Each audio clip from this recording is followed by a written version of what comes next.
तो भैया सभी स्टूडेंट्स को नमस्ते, स्वागत है आप सभी का लर्निंग शेयर के इस प्लेटफॉर्म पर। आज की इस एक और धमाकेदार क्लास में जिसमें हम लोग क्या पढ़ने वाले हैं, गति के नियम तो हमने खत्म कर दिए। मैंने आपको बताया था कि एक टॉपिक इस चैप्टर में हमें ऐसा दे रखा है जो देखा जाए तो आपके साइंस की दुनिया में बहुत काम का है, लेकिन अगर हम देखें तो वो आपके इस बुक में से हटा दिया है, चैप्टर को हटा दिया है। तो अब अपन क्या करें, इस चैप्टर में से उस टॉपिक को पढ़ें कि नहीं पढ़ें भैया हमारे, तो फिर क्या करेंगे, पढ़ लेना चाहिए। मुझे लगता है 9th और 10th की जो साइंस है ना दुनिया का, मुझे नहीं लगता कि एक ऐसा कॉम्पिटिटिव एग्जाम होगा जिसमें वो नहीं आती हो। ये जनरल साइंस है, न्यूटन के गति के नियम जनरल नियम है। तो आज वैसा ही हमारे पास में एक टॉपिक है स्टूडेंट्स जो हमें पढ़ना है, संवेग संरक्षण का सिद्धांत। और ये लास्ट टॉपिक है एनीवेज। और अगर किसी को लगता है कि नहीं सर हमारे तो हट गया है, हम तो नहीं पढ़ेंगे सर, हमें बिल्कुल नहीं पढ़ना, तो वो मत पढ़ना, कोई जबरदस्ती नहीं है। लेकिन मैं कह रहा हूं कि बहुत अच्छा टॉपिक है, दिल के मेरे बहुत करीब है, तो मुझे पढ़ाना जरूरी है। और उदाहरण मैं एक क्वेश्चन कराऊंगा आज आपको, इसका एक होमवर्क दूंगा और एक अपन कल करेंगे। तो अपनी बहुत बड़ी क्लास नहीं रहेगी, आज भी छोटी सी क्लास रहेगी। तो आ जाइए, हेडिंग डालेंगे सारे स्टूडेंट्स हम लोग, क्या, संवेग संरक्षण का सिद्धांत। संवेग संरक्षण का सिद्धांत।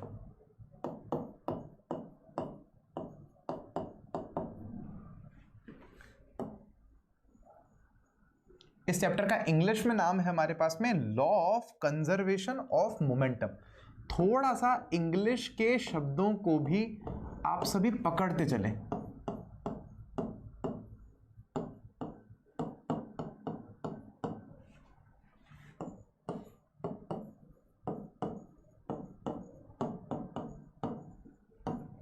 Law of conservation of momentum, कि भाई संवेग जो होता है ना वो संरक्षित रहता है कब, दिमाग में सवाल होना चाहिए कब।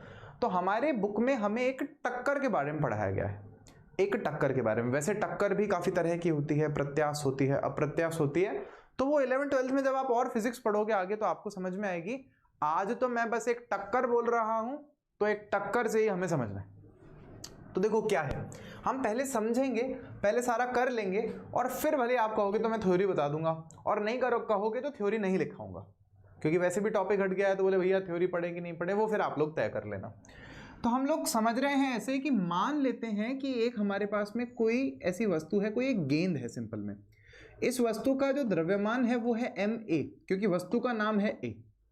और ऐसे ही हमारे पास में एक और मान लीजिए बॉल है, ये है हमारे पास में b, और इसका द्रव्यमान है mb। तो हम ये मान रहे हैं कि ये दोनों ही, ये भी इस तरफ चल रही है और ये भी इस तरफ चल रही है। इसके जो चलने का वेग है हमारे पास में वो है ua, ऐसा माना हमने, और इसके चलने का जो प्रारंभिक वेग है वो है ub, ऐसा हम लोगों ने मान लिया। तो हम चाहें तो एक लाइन में लिख सकते हैं, सारा का सारा लिखा दूंगा मैं, कोई दिक्कत नहीं। तो ये चल रहे हैं दोनों के दोनों। अब हमें मानना है, माना कि, यहां नीचे लिख रहा हूं मैं ना, इसको कर लेंगे अपन, या इसको यहां भी नहीं लिखते अपन, ऊपर ही कहीं लिख देता हूं मैं। माना ua जो है वो बड़ा है किससे, ub से। मतलब कहने का क्या मतलब है कि ये बॉल तेज चल रही है, ये जो वेग है हमारे पास में ये ज्यादा है, ये तेज चल रही है, ये धीरे चल रही है। तो क्या होगा, ये धीरे चल रही है, तेज चल रही है, ठक बिड़ जाएगी ना भाई। आगे वाला धीरे चल रहा है, पीछे वाला थोड़ा तेज चल रहा है, बिड़ जाएगा उस पर जाके। तो ऐसा ही होगा, यहाँ पे टक्कर हो जाएगी, यहाँ पे क्या होगा, कोलिजन होगा, टक्कर होगी। तो हम यहाँ पर कह रहे हैं कि ये टक्कर हो जाएगी। तो जब टक्कर होगी तो मान लीजिए ये है हमारे पास में ए वाली बॉल और ये है हमारे पास में बी वाली बॉल, ये वही ma और ये mb। अगर आप ये मानोगे ही नहीं कि पहली बॉल तेज चल रही है तो फिर टक्कर कैसे होगा। यहां तो फिर दोनों की गति अलग अलग दिशा में हो, ये यूं चल रही हो, ये यूं चल रही हो, तो टक्कर हो सकती है। तो हमने सिंपल रखा है केस को, हमने गति की दिशा को सेम माना है, एक ही दिशा में दोनों चल रहे हैं। अब क्या होगा, टक्कर होने के बाद क्या, दो गेंद ले लो आप, दो, एक प्लास्टिक की हल्की गेंद ले लो, एक रबड़ की भारी गेंद ले लो, दोनों को ऐसे गुड़काओ, भिड़ो। तो क्या होगा, टक्कर होने के बाद वो फिर चलने लगती है।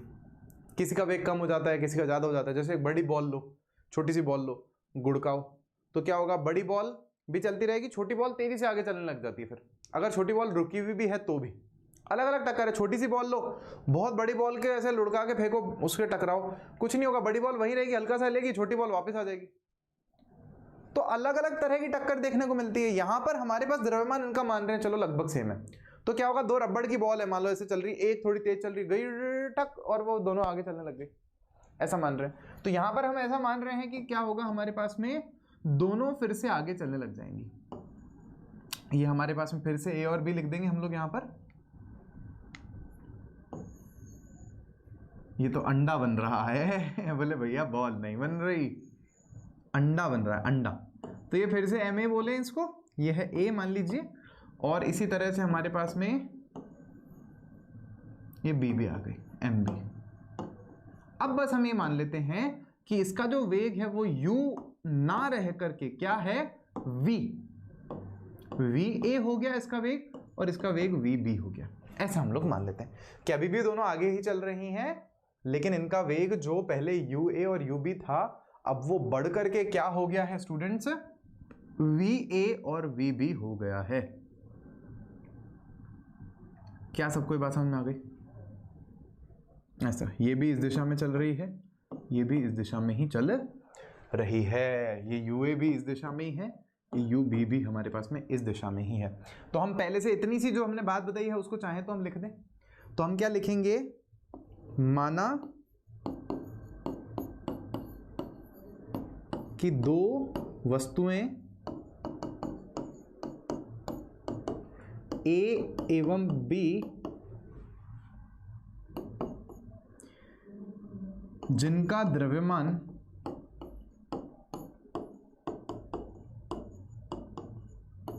क्रमशः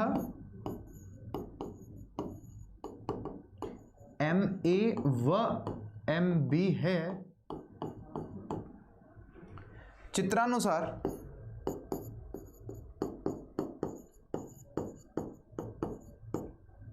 UA व UB के प्रारंभिक वेग से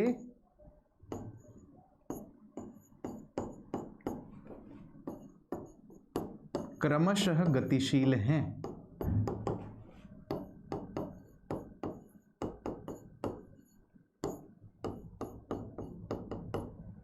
देखो क्या लिखा हमने एक लाइन में कि माना कि दो वस्तुएं ए और बी जिनका द्रव्यमान क्या है, एम ए एम बी। अच्छा, क्रमशः क्यों लिखते हैं, तो जैसे मैंने यहां लिखा ए एवं बी, तो पहले ए लिखा फिर बी लिखा, तो एम ए क्रम से किसका द्रव्यमान है, ए का, एम बी किसका द्रव्यमान है, बी का, तो क्रमशः इसलिए लिखते हैं। जैसे एक ही लाइन में लिख रहे हैं ना, तो ए बी पहले लिख दिया, फिर आगे एम ए एम बी लिखा, तो कौन सा किसका है ये कैसे बताएंगे, क्रमशः, कि भाई इधर जो क्रम है वही क्रम इधर है।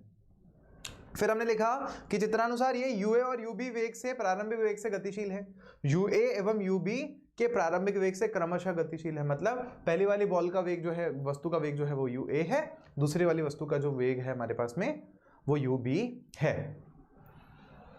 ये लिख लेंगे हम लोग फटाफट से। फिर इसके बाद एक पॉइंट में हम ये भी मेंशन कर सकते हैं या यहीं पर लिख सकते थे कि दोनों की गति की दिशा एक ही है, यूए और यूबी वेग से एक ही दिशा में गतिशील है, यूए व यूबी वेग से के प्रारंभिक वेग से एक ही दिशा में गतिशील है। नहीं यहां लिखा तो कोई बात नहीं, अगले पॉइंट में लिख देंगे। बड़ी बड़ी लाइनें मत बनाओ, छोटे छोटे पॉइंट बनाओ। तो हम यहां क्या लिख सकते हैं, यहां दोनों वस्तुएं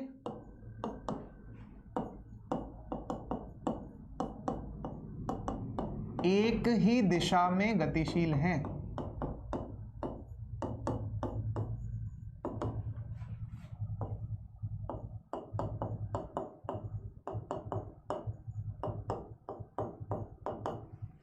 यूए और यूबी जो है वेग वो एक ही दिशा में है, ये बता दिया हम लोगों ने।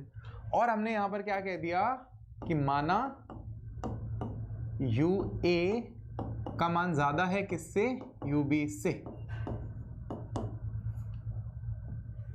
यहां यूए बड़ा है यूबी से।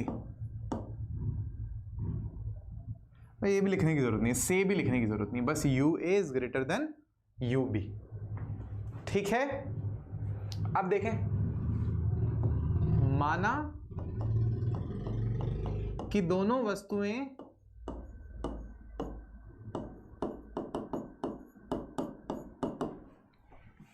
ए व बी टक्कर के बाद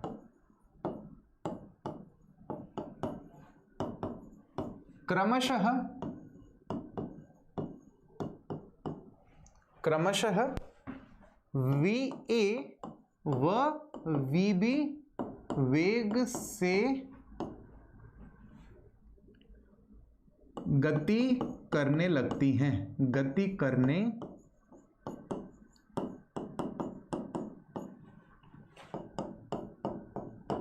तब भाई टक्कर हुई, टक्कर के बाद दोनों गेंद वापस आगे चलने लग गई और वी ए एक का वेग है, वी बी दूसरी का वेग है।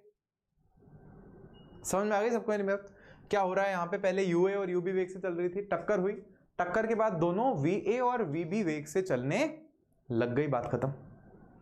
तो अब हमें क्या क्या निकालना है? अब हमें काफी कुछ देखना है। जैसे तब हमने लिखा तो हमने सबसे पहले यहां लिखेंगे क्या? गेंद ए का प्रारंभ में संवेग, मतलब शुरू में गेंद ए का संवेग कितना है, तो हम लिखेंगे क्या हो जाएगा हमारे पास में? संवेग पता है हम लोगों को क्या होता है? P होता है। तो P बराबर क्या होता है? mv। अब शुरू में जो A वाली गेंद है उसका द्रव्यमान कितना है? ma है, सही बात है। तो उसका हमारे पास में वेग भी कितना है? शुरू में ua है, तो ये उसका संवेग हो गया। इसी तरह से गेंद B का प्रारंभ में संवेग कितना होगा? तो ये हो जाएगा हमारे पास में mb इंटू ub हो जाएगा, कोई दिक्कत ही नहीं। वह अगर हम देखें टक्कर के बाद गेंद ए का संवेग, तो ये हो जाएगा आपके पास में M A into V A. टक्कर के बाद गेंद ए का संवेग, भाई टक्कर के बाद उसका वेग चेंज हो गया ना, वी ए हो गया, तो अब संवेग कितना हो जाएगा? एम इंटू जो भी वेग है वो, तो वेग अब उसका वी ए है, बदल गया। वह टक्कर के बाद गेंद, अच्छा मैंने गेंद कर दिया ना, वस्तु गेंद, समझ रहे हो? थोड़ा सा वस्तु गेंद हो गया। तो आप भले है ना चाहो तो वस्तु कर देना, ऐसे कोई दिक्कत वाली बात नहीं। वस्तु कर दो, उसको गेंद मत करो, क्योंकि अपने शुरू में ना वस्तु लिखा है। वस्तु बोले गेंद बोले आप लोग तो समझ जाएंगे, कोई दिक्कत वाली बात नहीं ऐसे। तो वह टक्कर के बाद वस्तु बी का संवेग कितना हो जाएगा हमारे पास में? M B into V B. यहां तक कोई दिक्कत, कोई परेशानी किसी को? बोलो, नहीं होनी चाहिए। तो अब हम लोग एक और बात समझेंगे कि टक्कर होने में कितना समय लगा।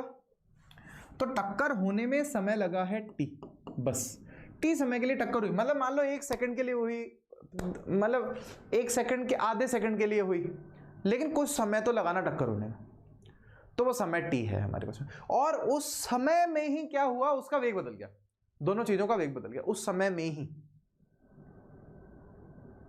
ये हमें यहां तक समझना है। तो हमने क्या किया? संवेग लिख लिए बस। तो अब हम यहां पर लिखेंगे यदि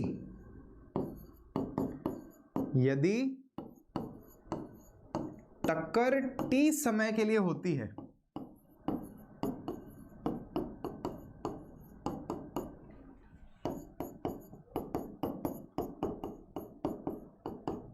तो गेंद लिख रहा हूं, फिर देखो, फिर गेंद लिख रहा हूं मैं, हैं? तो वस्तु A के संवेग में परिवर्तन की दर, A के संवेग में परिवर्तन की दर बराबर क्या हो जाएगी हमारे पास में? A के संवेग में परिवर्तन की दर कैसे निकालेंगे? A का बाद का संवेग M A V A minus M A U A बटा समय टी। कितनों को समझ में आई ये वाली बात? बराबर में कैसे लिखेंगे? m को कॉमन ले लेंगे, इसको लिखेंगे वी ए माइनस का यू ए बटा टी। कितनों को मेरी ये बात दिल से लगी है? बहुत सिंपल है यार, बहुत सिंपल है। देखो क्या किया हम लोगों ने, कि ना हमने बोला कि यार ए में संवेग में परिवर्तन की दर बताओ। तो संवेग में परिवर्तन की दर हम कहां पढ़ चुके हैं? सेकंड लॉ ऑफ मोशन में पढ़ चुके हैं, याद करो। द्वितीय जो हमारे पास में गति का नियम था उसमें संवेग में परिवर्तन की दर पे मैंने आधा घंटा दिया था, संवेग में परिवर्तन की दर क्या होती है कि बाद का संवेग माइनस पहले का संवेग बटा समय, तो बटा टी, टी समय के लिए टक्कर हुई तो बाद का संवेग एम ए इंटू वी है, टक्कर के बाद का पहली गेंद का ए का वस्तु का, माइनस एम ए यू है, खत्म, बटा टी कर दिया। इसको आप बोल दें समीकरण नंबर 1। क्या बोल देंगे इसको स्टूडेंट्स हम लोग? समीकरण 1 बोल दो उसको आप। और इसी तरह से वस्तु बी के संवेग में परिवर्तन की दर वह इसी प्रकार वस्तु बी के संवेग में परिवर्तन की दर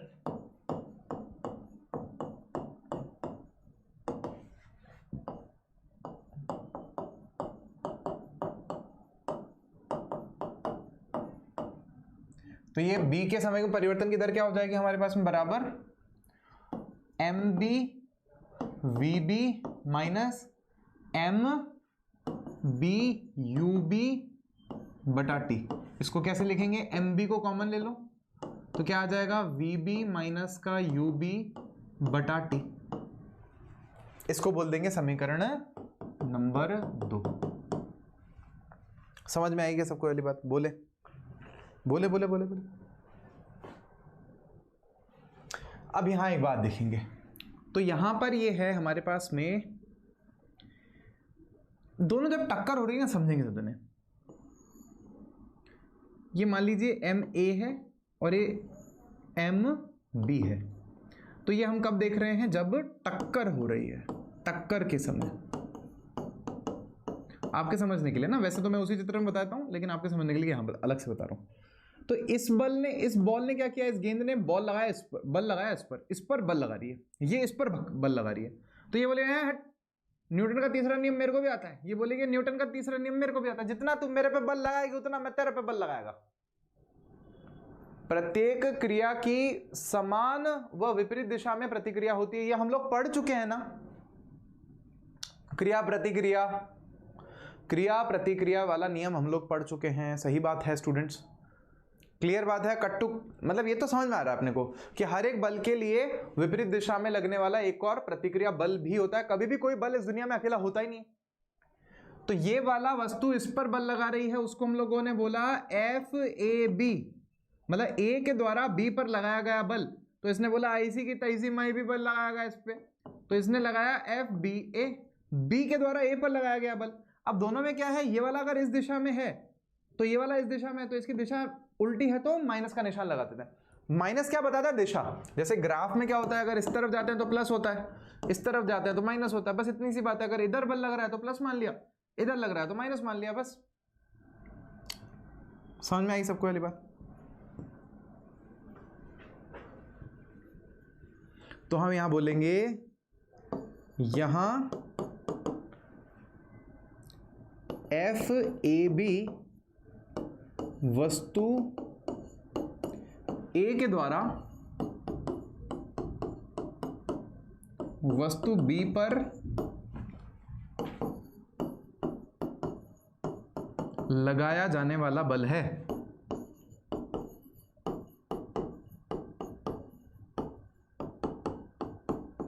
क्या कह रहे हैं हम लोग? यहां एफ ए बी वस्तु ए के द्वारा वस्तु बी पर लगाया जाने वाला बल है। दिख रहा है हम लोगों को कि ये जो बल है बी पर, ए जो है बी पर बल लगा रहा है।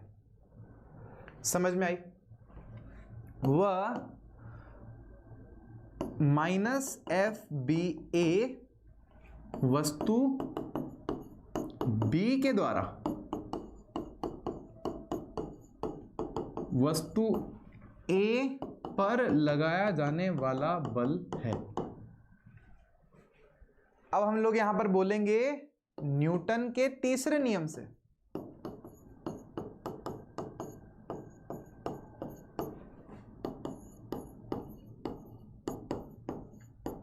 क्या लिखेंगे? ये बहुत इंपॉर्टेंट है। एफ ए बी बराबर माइनस का एफ बी ए। इसको सब जने दिल में डालेंगे, दिल में उतारेंगे। क्या बात सबको समझ में आई? इसको बोलेंगे हम लोग समीकरण नंबर 3।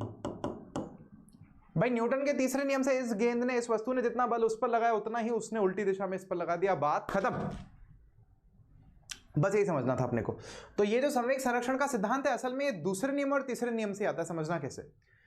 अब अगर आप दिमाग लगाओगे तो हमारे पास में एफ ए बी भी है और एफ बी ए भी है, दोनों चीजें हैं हमारे पास में। आप सोचो कैसे।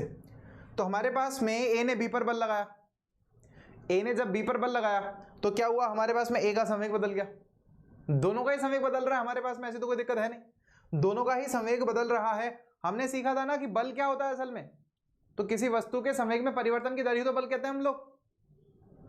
किसी वस्तु के संवेग में परिवर्तन की दर को ही तो हम लोग क्या कहते हैं स्टूडेंट्स,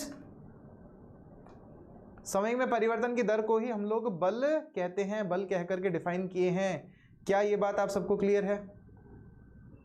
बोलेंगे सब जने? बस ये देखें अब आगे क्या लिखेंगे हम लोग इसमें।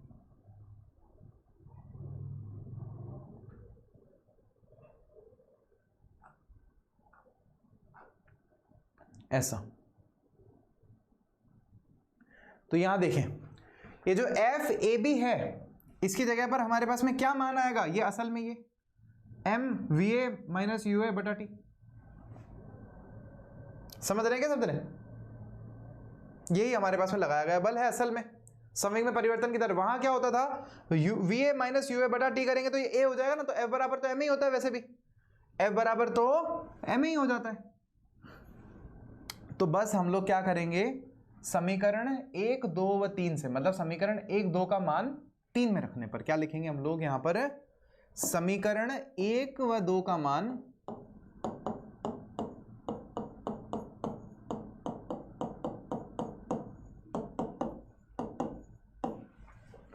समीकरण 3 में रखने पर तो क्या देखने को मिलेगा, यहां पर एफ ए बी की जगह हम लोग क्या रखेंगे, M A into V A minus का यू ए बटा टाइम टी बराबर यहां पर आएगा माइनस का निशान, M B V B minus का यू बी बटा टी। तो अब यहां देखेंगे सब जने, ये टाइम टी से टाइम टी कैंसिल हो जाएगा। सबको समझ में आई ये वाली बात? इसमें कोई दिक्कत वाली बात होनी नहीं चाहिए। अब देखो इसको सॉल्व करेंगे, M A into V A minus फिर क्या है M A into U A बराबर यहां पे क्या हो जाएगा माइनस का M B V B minus minus plus, और ये हो जाएगा आपके पास में एम बी यू बी। तो एक काम करो, इस माइनस को यहां ले आओ और इस वाले को वहां ले जाओ, तो क्या होगा हमारे पास में M A V A plus M B V B बराबर इसको यहां ले आओ M A U A plus M B U B. इसको उल्टा करके लिख रहा हूं मैं, उसको इस तरफ इसको उस तरफ, तो क्या हो जाएगा M A U A plus M B U B बराबर ये उधर लिख देंगे, तो हो जाएगा M A U A plus M B और ये हो जाएगा वी बी।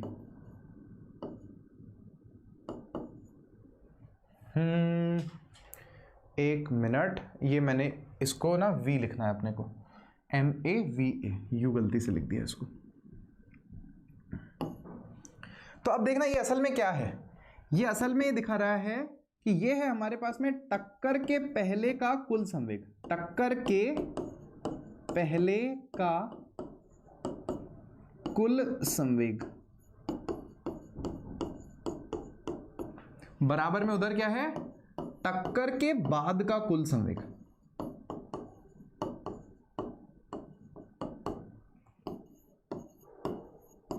यही हमारा संवेग संरक्षण का सिद्धांत है कि किसी टक्कर में, टक्कर के पहले जितनी भी वस्तुएं हैं जो टक्कर करने वाली हैं उनका जितना टोटल संवेग है वो बराबर टक्कर के बाद में उनका जो टोटल संवेग होता है वो बराबर होता है। ये बहुत ज्यादा इंटरेस्टिंग बात है कि टक्कर होने से पहले टोटल संवेग जितना होगा टक्कर होने के बाद टोटल संवेग उतना ही होता है।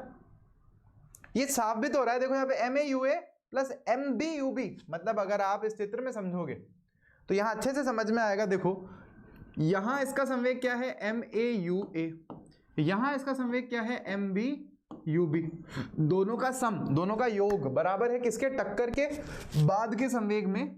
तो ये है एम ए वी ए और ये है एम बी VB। इन दोनों को जोड़ लो और इन दोनों को जोड़ लो, ये दोनों चीजें बराबर आ रही है, ये वाली चीज और ये वाली चीज बराबर आ रही है। टक्कर के पहले का कुल संवेग और टक्कर के बाद का कुल संवेग जो है दोनों बराबर आ रहे हैं। तो बस यही हमारे पास में संवेग संरक्षण का सिद्धांत है। इसको नोटिस कर लो फटाफट से सारे के सारे स्टूडेंट्स, इसको फटाफट से सारे के सारे स्टूडेंट्स नोटिस कर लेंगे।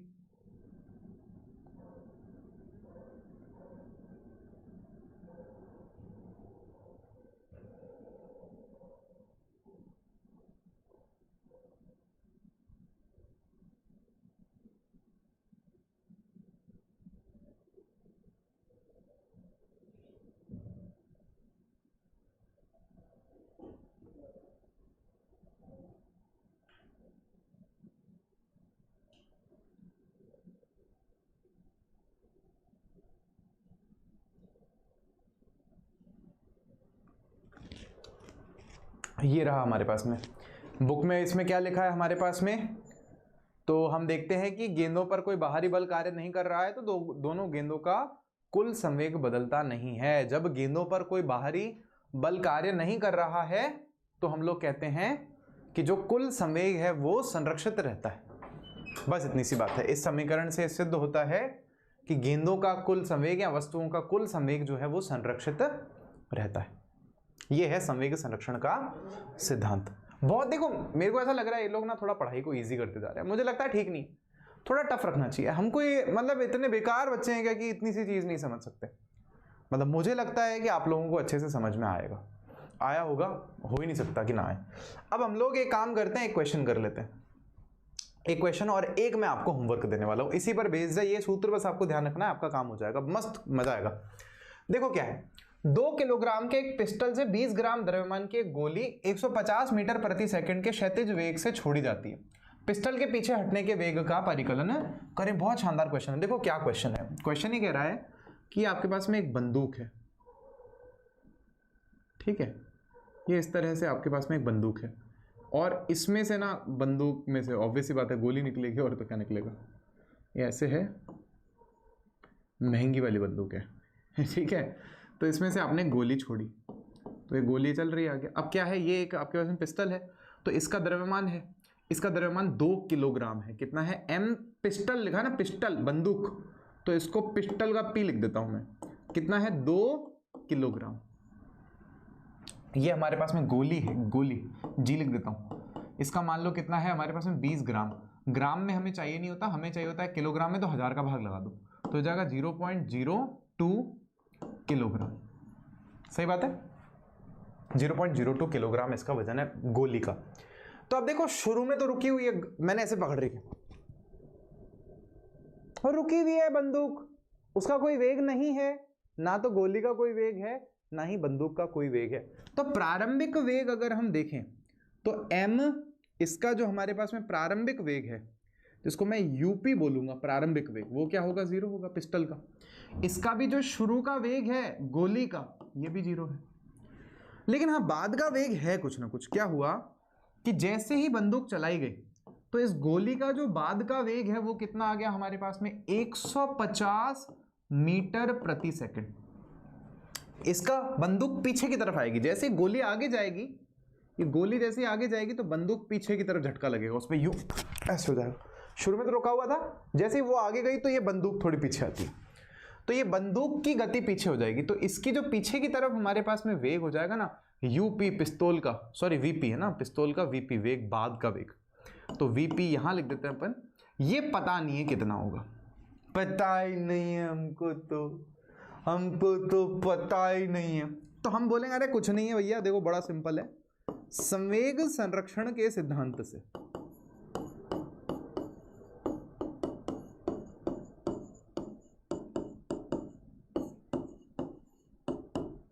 संवेग संरक्षण के सिद्धांत से तो हमने कहा भैया कैसे होगा, देखें सबने ध्यान से। तो हमने कहा यहां पर आप लिखेंगे एम, सबके लिए लिख लेते हैं, M P UP plus M, जो हमारे पास में एक गोली है ना, एम जी, और ये हो जाएगा यू जी बराबर है MPVP प्लस MGVG। समझो एक बार ध्यान से, यहां पर द्रव्यमान गोली का वेग पहले, और सॉरी पिस्तौल का वेग, और ये गोली का वेग पहले। मतलब देखो अभी हमने क्या लिखा पीछे, इसको आप यूं समझ लो भले। ये है हमारे पास में MAUA प्लस MBUB बराबर MAVA प्लस MBVB। मतलब ये टोटल, सॉरी उधर यहां पर हमारे पास में, हाँ सही है एकदम, ये शुरू के हमारे पास में संवेग है पूरा का पूरा, और ये बाद का पूरा संवेग है। तो इसका संवेग प्लस इसका संवेग शुरू में, तो शुरू में इसका संवेग बंदूक का और गोली का संवेग, बाद में बंदूक का संवेग गोली का संवेग।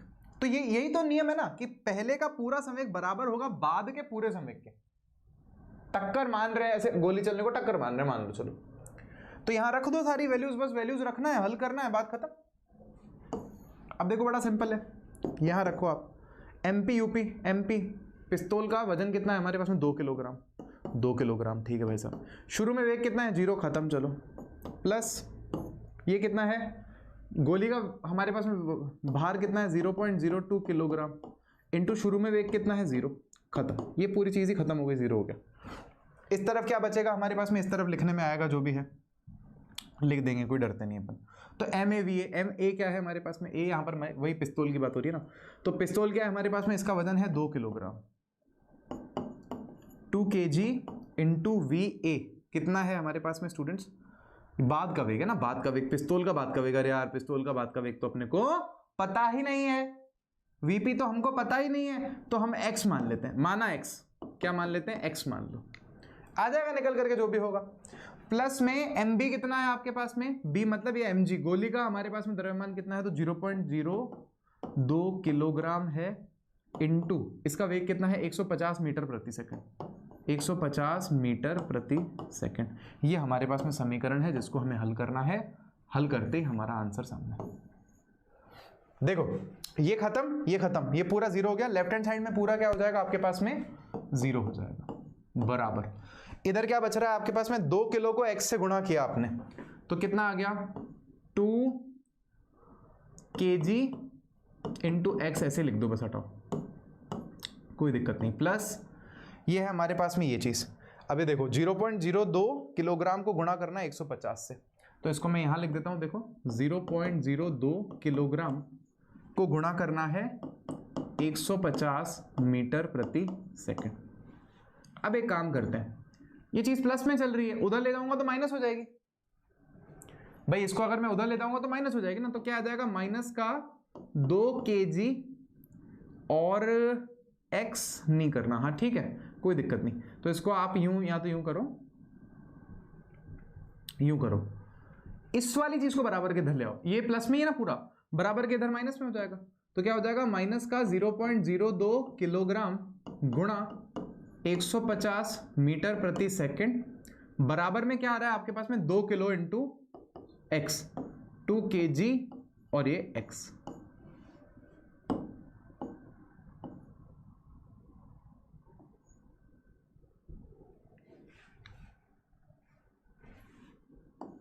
ये आ गया आपके पास।